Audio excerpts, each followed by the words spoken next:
आकाशवाणी नागपूर. राखी भांडेकर आपल्याला ठळक बातम्या देत आहे.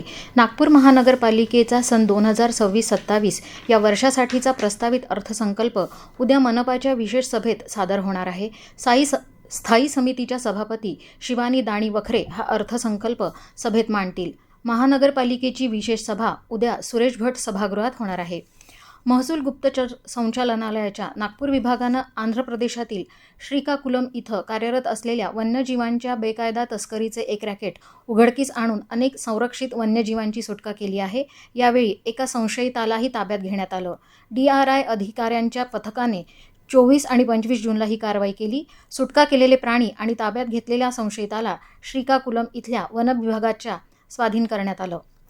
नागपूर मेट्रोनं ओव्हरहेड इक्विपमेंट देखभाल कार्यालयाची विश्वासार्हता आणि कार्यक्षमता अधिक मजबूत करण्याच्या दृष्टीने कॅटेनरी मेंटेनन्स व्हेकल कार्यान्वित केला आहे. हिंगणा डेपो इथे आज महामेट्रोचे व्यवस्थापकीय संचालक श्रावण हर्डीकर यांच्या हस्ते या विशेष वाहनाचे लोकार्पण करण्यात आलं. Quality circle forum of India QCFI Nagpur चॅप्टरच्या वतीनं आणि रामदेव बाबा विद्यापीठ नागपूर यांच्या संयुक्त विद्यमाने तिसरे ऊर्जा संवर्धन अधिवेशन CNCO 2026 रविवार 28 जून रोजी आयोजित करण्यात आलं आहे. औषधं आयात करताना त्याची वैधता किमान वर्षभरासाठी असेल याची खात्री करण्याचा नियम केंद्रीय आरोग्य मंत्रालय करणार आहे. यामुळे रुग्णांना दर्जेदार औषधं मिळत राहतील आणि औषधं वाया जाण्याचं प्रमाण कमी होईल. यासाठीच्या अधिसूचनेचा मसुदा आरोग्य मंत्रालयानं आज जारी केला आहे. क्रिकेट.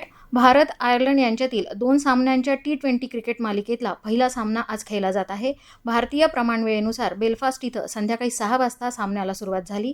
भारतानं नाणेफेक जिंकून प्रथम गोलंदाजी करण्याचा निर्णय घेतला. शेवटचं वृत्त हाती आलं तेव्हा आयर्लंडच्या 9.5 षटकात 4 गडी बाद 68 धावा झाल्या होत्या.